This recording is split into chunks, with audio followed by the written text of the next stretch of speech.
السلام علیکم ورحمۃ اللہ وبرکاتہ۔ الحمدللہ، اللہ کے فضل سے آیت الکرسی کا سیکنڈ پارٹ ڈسکس کرنے کی اللہ تعالیٰ نے توفیق دے دی ہے۔ بسم اللہ الرحمن الرحیم۔ لہو ما فی السماوات و ما فی الارض تک ہم ڈسکس کر چکے تھے، اس کو تھوڑا سا مزید دیکھ لیتے اور پھر انشاءاللہ آگے بڑھتے ہیں کہ تمام کی تمام ملکیت اللہ سبحانہ و تعالیٰ کی ہی ہے۔ کون ہے جو اس کے پاس سفارش کرے مگر اس کے اذن کے ساتھ، یعنی کہ ہم کچھ بھی نہیں کر سکتے، ہم کچھ بھی نہیں کر سکتے جب تک اس کا اذن نہ ہو، جب تک وہ اجازت نہ دے دے۔ انسان کو لگتا ہے کہ ہم فلاں کی قبر پر اگر چادر چڑھا دیں گے نا تو وہ ہماری سفارش کریں گے، ہم اگر ان کے مرید بن جائیں گے نا تو وہ تو ہمیں جنت میں ہمارا ہاتھ پکڑ کے لے جائیں گے، لیکن کوئی سفارش نہیں کر سکتا اللہ کے ہاں مگر اس کے اذن کے ساتھ۔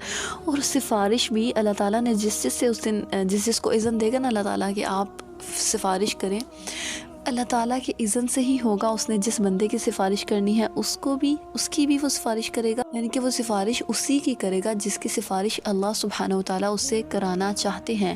اگر اللہ تعالیٰ نے ایک بندے کو نجات دینی ہی ہے جہنم سے تو سفارش کے بغیر بھی تو اللہ سبحانہ و تعالیٰ اس کو نکال سکتا ہے نا جہنم سے، پھر سفارش کی ہی ضرورت کیوں؟ سفارش آنر دینے کے لیے، اس بندے کو آنر دینے کے لیے کہ اس نے سفارش کی اور اس کو نجات ملی ہے۔ اصل میں اللہ تعالیٰ نے ہی نجات دی ہے، لیکن اب اس کا مرتبہ بلند تھا، اس نے نیک کمال کیا، اس نے اللہ تعالیٰ کو راضی کیا، تو اس وجہ سے اس بندے کو آنر دینے کے لیے اس کو سفارش کا کہا گیا۔ سبحان اللہ۔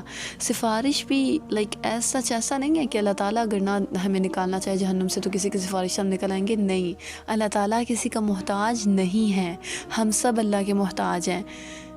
قیامت کے دن انتظار سے لوگ تنگ آ جائیں گے، انتظار کر کر کے کہ کب حساب شروع ہوگا۔ اتنا سخت دن ہوگا وہ، اتنا سخت دن۔ قیامت کے بارے میں ضرور پڑھیں، اس دن کا تو انتظار اتنا سخت ہے، تو پھر حساب کے دوران ہماری کیا کیفیات ہوں گی۔ اللہ تعالیٰ ہمیں اپنے عشق کا سایہ نصیب کرے۔ لوگ تھک ہار کر آدم علیہ السلام کے پاس جائیں گے، کہیں گے آپ ہماری اللہ سے سفارش کریں کہ وہ حساب شروع کر دے۔ وہ کہیں گے نہیں، میں نے تو خود جنت میں درخت سے وہ پھل کھا لیا تھا، تو مجھے تو اپنی غلطی کا ڈر لگا ہوا ہے کہ کہیں آج میں نہ پکڑا جاؤں۔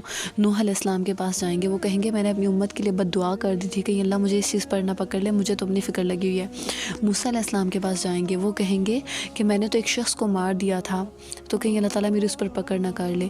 پھر عیسیٰ علیہ السلام کے پاس جائیں گے، پھر ابراہیم علیہ السلام کے پاس جائیں گے، لیکن کوئی سفارش نہیں کرے گا، اس دن سب کو اپنی فکر ہوگی۔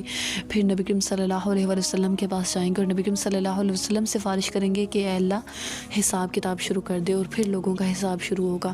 اللہم حاسبنا حسابا یسیرا۔ ہمارا یہ پارٹ ہو چکا ہے من ذا الذی یشفع عندہ الا باذنہ، اور کون ہے جو اس کے ہاں سفارش کرے مگر اس کے اذن کے ساتھ۔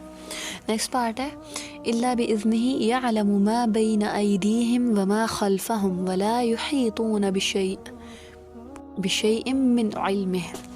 وہ جانتا ہے جو کچھ ان کے آگے ہے اور جو کچھ ان کے پیچھے ہے، یعنی کہ وہ ہر طرح سے ہمارے جو دل میں خیال بھی آتا ہے نا وہ اس کو بھی جانتا ہے، اس کے پاس غیب کی چابیاں ہیں، وہ سب کچھ جاننے والا ہے۔ اسے پتہ ہے کہ کس کے منہ میں کون سا نوالا جانے والا ہے، مچھلی کے پیٹ سے وہ آواز سن سکتا ہے، کوئی احاطہ نہیں کر سکتا اس کے علم کا کہ وہ کہاں کہاں تک جاتا ہے۔ ہمیں تو جسٹ کھانا نظر آتا ہے، ہم نے کھانا کھایا، ہضم ہو گیا، لیکن اللہ سبحانہ و تعالیٰ کو تو اس بیج تک کی خبر ہے جسے کسان نے ڈالا تھا اپنی زمین پہ، پھر اس نے اندر کیسے وہ سارا پروسیس کیا، کیسے اس سے فوڈ نکلی اور پھر وہ ہمارے پلیٹوں تک آئی، کہاں کہاں سے گزر کر آئی، کس کے حصے میں کتنا جانا تھا، اللہ سبحانہ و تعالیٰ کو ایک ایک چیز کا پتہ ہے۔ اگلا پارٹ بہت امپورٹنٹ ہے، وَسِعَ كُرْسِيُّهُ السَّمَاوَاتِ وَالْأَرْضِ، اس کی کرسی چھائی ہوئی ہے آسمانوں پر اور زمین پر۔ یہاں پر کرسی ہم وہ تصور نہیں کر سکتے جس کرسی کو ہم جانتے ہیں، یعنی کہ نعوذ باللہ ہم اللہ تعالیٰ کے بیٹھنے کا بھی تصور نہیں کر سکتے اور نہ ہی ہم اس کی کرسی کا تصور کر سکتے ہیں۔ ایک حدیث میں آتا ہے کہ یہ کرسی رحمان کے قدموں کی جگہ ہے، جس چیز کے بارے میں ہمیں زیادہ نہ بتایا جائے نا، اس چیز کے بارے میں ہم نے زیادہ نہیں سوچنا.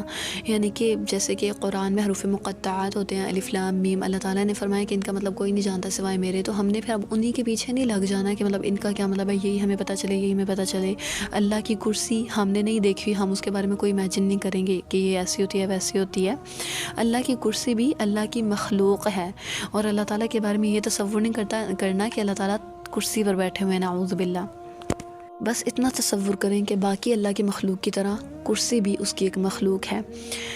حدیث ہے یہ 7 آسمان سب کو فلیٹ کر دیا جائے گا، اور زمین کو، اور انہیں جوڑ کر جب اگر ہم کمبائن بھی کر دینا تو بھی ان کی مثال کرسی کے مقابلے میں ایسی ہے جیسی صحرا میں ایک پڑا ہوا ایک چھلا. اللہ اکبر کبیرہ. یعنی کہ ہر جہاں پر ابھی ہم زمین رہ رہے ہیں نا، زمین پر ہیں، تو آسمان اس سے بڑا ہے، آسمان کے اوپر والا آسمان اس سے بڑا ہے، اور یہ سامنے والا آسمان ایسے ہے اوپر والے آسمان کے مقابلے میں، یعنی کہ پہلا آسمان دوسرے آسمان کے مقابلے میں ایسا ہے جیسے صحرا میں ایک چھلا یا کوئی انگوٹھی آپ اتنی چھوٹی کر لیں. اسی طرح آسمان کے اوپر جو 7واں آسمان ہے اس کے نیچے والے سارے آسمان ایسے ہیں جیسے صحرا میں ایک انگوٹھی. تو اللہ تعالیٰ کی مخلوق کتنی بڑی ہے. جب یہ پوری کی پوری زمین ہی آسمان کے مقابلے میں ایک انگوٹھی کی مانند ہے، ایک چھلے کی مانند ہے، تو پھر ہم انسان تو بالکل انسگنیفیکنٹ ہیں، ہم تو دکھتے بھی نہیں ہیں. لا الہ الا اللہ. پھر بھی ہم اس کی نافرمانی کرتے ہیں. من علمه الا بما شاء وسع كرسيه السماوات والارض ولا يؤوده حفظهما وهو العلی العظیم. ولا يؤوده، اور نہیں تھکاتی اسے، حفظهما وهو العلی العظیم، ان کی حفاظت، اور وہ العلی ہے اور العظیم ہے. دیکھیے اللہ سبحانہ وتعالی ہماری عقل میں نہیں آ سکتا، وہ ہماری عقل سے پرے ہیں. جس کو آسمان اور زمین کی حفاظت نہیں تھکاتی، پھر ہم لوگ کیا چیز ہیں. بس اس بات کو اپنی ذہن میں بٹھا لیں کہ اللہ تعالیٰ ہماری عقل میں نہیں آ سکتا، ہماری عقل اتنی ہے ہی نہیں کہ ہم اللہ تعالیٰ تک پہنچ سکیں. وہ چیز تمہاری عقلوں میں آ جائے نا، وہ رب نہیں ہے. علماء نے کہا ہے کہ جنت، اللہ تعالیٰ نے جنت کے بارے میں فرمایا ہے کہ جنت کو نا، جنت ویسی ہوگی کہ کسی نے سوچا بھی نہیں ہوگا، کسی کے ذہن و گمان میں بھی نہیں ہوگا، ویسی جنت ہوگی. لائک ہم جتنا بھی سوچ لیں کہ ہاں نہریں ہوں گی تو ایسی نہر ہوگی جیسے دنیا میں ہوتی ہے، یا ایسے یہ چیز ہوگی، فروٹس ہوں گے.